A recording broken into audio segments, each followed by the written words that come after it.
A visita noturna. Dizem que assombrações só aparecem para quem tem medo. Ledo engano. O relato que contarei a seguir mostrará que não é preciso ser medroso para presenciar situações sobrenaturais. Os nomes com certeza serão trocados. Silvestre era um grande amigo da nossa família. Como era sozinho no mundo, apesar de já estar na casa dos 60 anos, nunca havia constituído família. E digamos que a nossa família meio que o adotou, ou seria o contrário. Bem, meus pais tinham por ele respeito e carinho filiais, assim como para mim e meus irmãos, ele era um avô do coração. Apesar de Silvestre ser aqueles homens rudes, de poucas palavras, e muito, mas muito corajoso, não fora poucas as vezes em que nos livrou do cinto do papai. Ele alegava que não era com pancadas que se educava, pois ele era um grande exemplo disso. Nunca apanhou, pois não tinha quem o surrasse. Perdeu os pais muito novo e teve que se virar sozinho. Nem por isso virou bandido. Ele dizia que apenas o trabalho o ensinava. Com o ancião em casa, papai se despreocupava, até mesmo para fazer viagens mais longas, pois sabia que tudo estaria em ordem quando retornasse. Certa vez, viajaram todos para um casamento de um parente na cidade. Eu, que desde sempre fui avesso à cidade grande, não quis ir. Dei graças a Deus poder contar com a companhia do nosso vovô Silvestre, que tão pouco gostava da cidade que nem eu. Em nossa primeira noite, solitários ali, em nosso sítio, que diga de passagem ficava em uma parte bastante isolada daquele vilarejo, chamei Silvestre para irmos para jogar dominó na sede da comunidade, uma espécie de centro de eventos daquele lugar. Como a caminhada da nossa casa até a sede duraria cerca de aproximadamente 1h30, Silvestre disse que se sentia um pouco cansado e ficaria em casa ouvindo seu radinho a pilha. Como eu estava naquela fase do auge da paquera, não poderia perder uma boa noitada de dominó. Era meu pretexto para estar perto das meninas. Em casa, Silvestre jantou e em seguida armou sua rede no local de costume, próximo à porta que dava acesso a uma das varandas da casa. Ligou o seu radinho e começou a escutar a programação da Rádio Nacional de Brasília. Estava quase pegando sono quando sentiu que a porta se abria lentamente. Achando que era eu que estava chegando, acendeu sua lanterna e chamou pelo meu nome.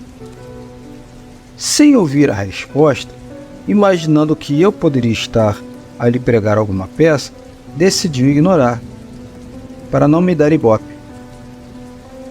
Enquanto isso, ele pôde ouvir passos adentrando o cômodo. Os passos se aproximavam cada vez mais da sua rede e ele ainda achando que fosse a minha pessoa. Fingia não estar escutando nada, até que pela iluminação bruxuleante do farol a gás que estava aceso do lado de fora, na varanda, ele pôde ver que a figura que havia adentrado o cômodo era de estatura bem maior que a minha. Não poderia ser eu. Levantou-se de um pulo, achando que poderia ser um ladrão. Rapidamente apalpou sua algibeira em busca do seu canivete, mas a figura saiu em direção à parte exterior da casa. Silvestre seguiu atrás. Ele queria dar um corretivo naquele invasor.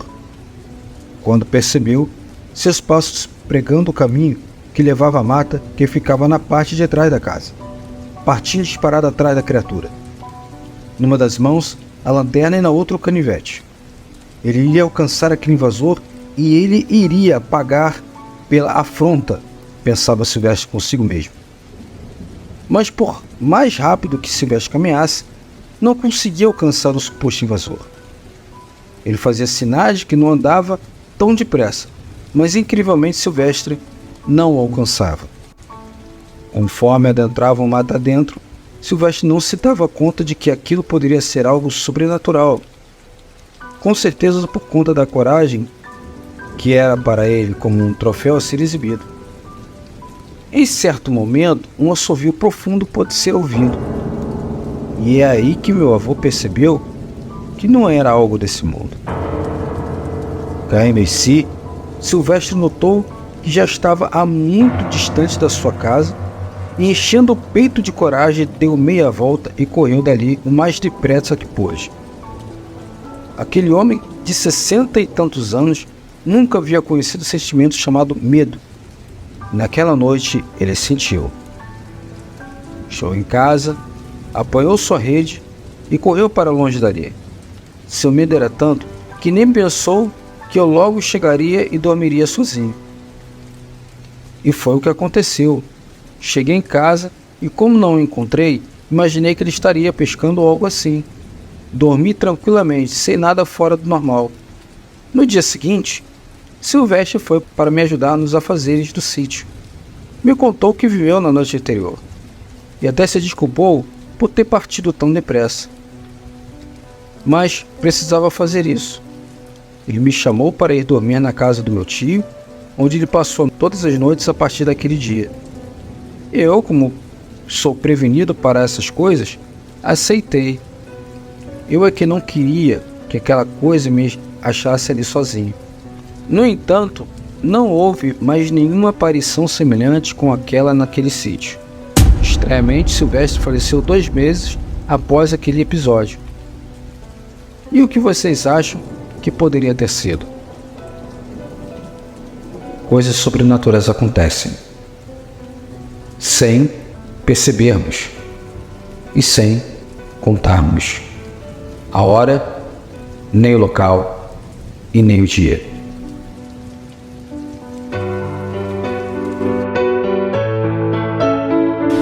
Obrigada pela presença de todos vocês. Se gostou do vídeo, deixa um like, inscreva-se, ative o sino das notificações.